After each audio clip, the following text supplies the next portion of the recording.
Olá, boa tarde. A Comissão de Constituição e Justiça aprovou hoje projeto para garantir mais recursos no SUS para a realização de mamografias para mulheres de 40 a 49 anos. A matéria seguiu com urgência para o plenário. A mamografia é um exame importante para rastreamento do câncer de mama. Uma lei de 2008 garantiu recursos do FAEC, Fundo de Ações Estratégicas e Compensação, para o SUS pagar mamografias a todas as mulheres a partir dos 40 anos de idade.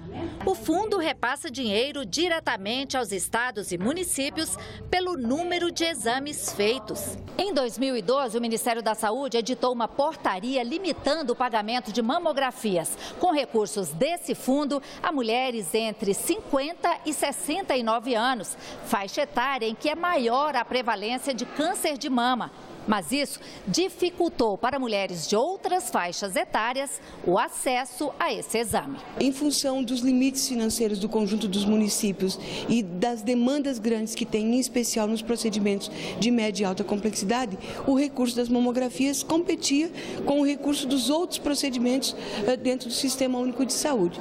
O projeto de decreto legislativo da deputada Carmen Zanotto, aprovado na Comissão de Constituição e Justiça, suspende os efeitos da portaria para que mulheres a partir dos 40 anos voltem a ter acesso mais fácil ao exame. Nós entendemos que a ocorrência de tumores mamários nas mulheres está com idade menor do que 40 anos. É um direito às mulheres, é um direito que está previsto na Constituição.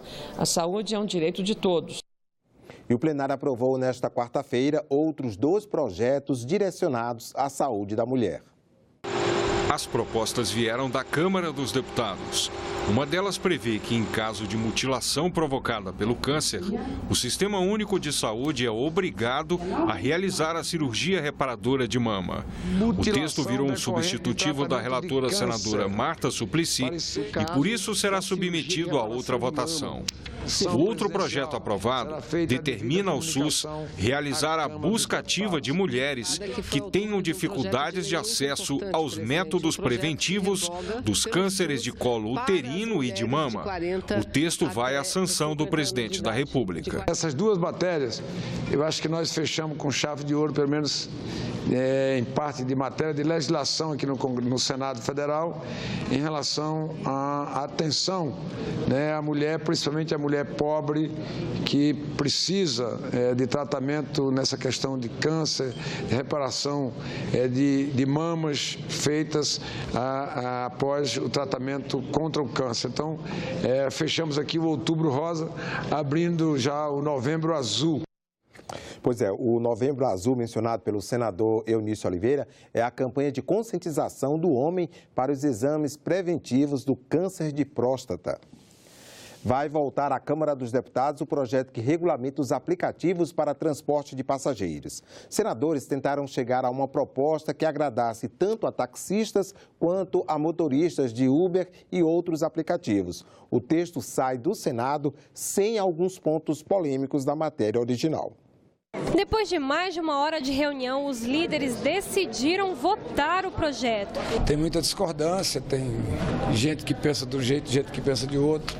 Então, como não houve um entendimento de todos os líderes para fazer o encaminhamento, nós vamos votar o projeto original. Eles também concordaram em mudar o texto em pelo menos 2 pontos. A obrigatoriedade da placa vermelha, que deixa de existir para os transportes individuais com aplicativos, e também a titularidade, ou seja, a propriedade do veículo. Já em plenário, a votação foi bem agitada. Teve senador que defendeu que houvesse mais mudança no texto, já que ele teria de voltar para a Câmara dos Deputados de qualquer jeito. Tirar a placa vermelha, tirar a titularidade do carro, a gente aceitar a questão do registro de carro em outros municípios, aceitar e baixar o percentual de contribuição dos motoristas para 10% e não 25%. No final, o texto aprovado pelo plenário do Senado diz que vai haver a retirada da exigência da placa vermelha, há também a retirada da exigência de que seja carro próprio do motorista e, para além disso, os senadores também incluíram que deve haver uma fiscalização do município aos motoristas. O texto original da Câmara previa que os municípios também poderiam regular o serviço dos aplicativos. Agora, cabe aos deputados decidir se aceitam as mudanças feitas pelos senadores. Para o presidente do Senado, Eunício Oliveira, o resultado da votação foi equilibrado. O plenário fez uma equilibrada, deu uma calibrada, voltou para a Câmara. O sistema bicameral é esse mesmo, é aquilo que eu disse ontem. Nós não podemos ficar aqui carimbando matérias e projetos, sempre com a perspectiva de negociação para que haja uma decisão da Presidência da República de vetar ou não. Nós ficamos aqui, nosso papel não é negociar veto, nosso papel é discutir matéria, votar matéria ou rejeitar matéria, emendar matéria. Esse é o papel do Congresso Nacional. Então, eu acho que deu uma equilibrada, não vi ninguém comemorando de um lado, nem comemorando do outro, não presenciei derrotado de um lado, nem derrotado do outro. Acho que o Senado fez exatamente o que é o seu papel, de equilíbrio, de moderação e de buscar sempre fazer o equilíbrio das forças. Então, acho que saiu na medida certa. Uma das tarefas do Senado é votar leis que afetam o presente e o futuro de quem vive no Brasil. O que muita gente não sabe é que a Casa Revisora do Congresso Nacional também tem um compromisso com o passado do país. Não apenas guardar a história, mas também restaurá-la. Trabalho do Museu do Senado.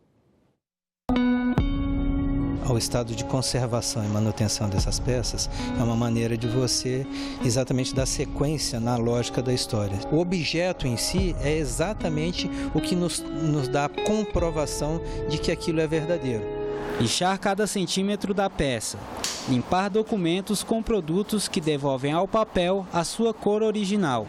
Tudo feito com equipamentos desenvolvidos especialmente para esse fim. Se documentos se perdem, se obras de arte se perdem, se mobiliário histórico se perde, se legados históricos se perdem, você não tem como contar ou resgatar uma história passada.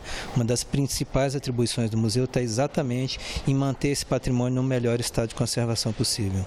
O Laboratório de Restauração recupera móveis, quadros, peças decorativas e gravuras como esta, da artista plástica Tomi Otaki. Ela é uma artista que veio para o Brasil em 1936. Essa obra se chama Tanabata, de 1972. Aqui nós temos várias gravuras dessa artista.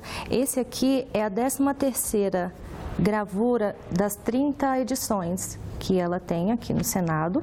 Cada peça recuperada ajuda a ambientar locais como este, recriando um período pouco lembrado pelos brasileiros, quando entre 1826 e 1960, o Senado Federal teve como sede o Rio de Janeiro. O cenário onde essas pessoas estavam sentadas ou reunidas, então as obras de arte que estavam no fundo, a cadeira na qual o grupo se sentou, a mesa na qual o grupo se sentou, a caneta com a qual foi assinada, a pena com a qual o documento foi assinado, esses são legados históricos que são o testemunho de que uma determinada coisa é verdadeira.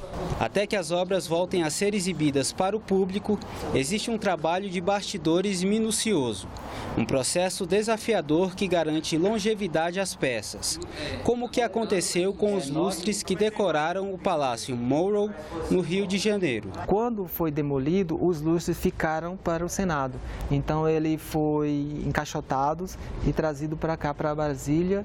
Devido a eles estarem guardados há muito tempo, foi ficando enferrujado, com bastante corrosão, e a gente tirou eles e desmontou um por um, trocando toda a fiação e higienizando cada pecinha para conseguir chegar a esse trabalho que ficou o lustre agora. A difícil missão de resgatar a história é recompensada quando o que estava empoeirado e enferrujado volta a ter vida.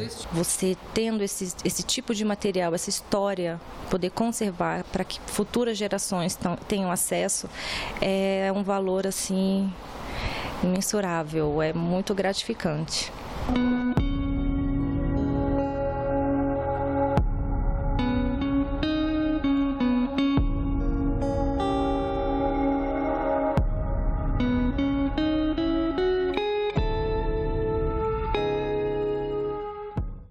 Vale a pena conferir. Ficamos por aqui. Você pode rever as reportagens desta edição na nossa página na internet, senado.leg.br/tv. Obrigado pela companhia e até a próxima.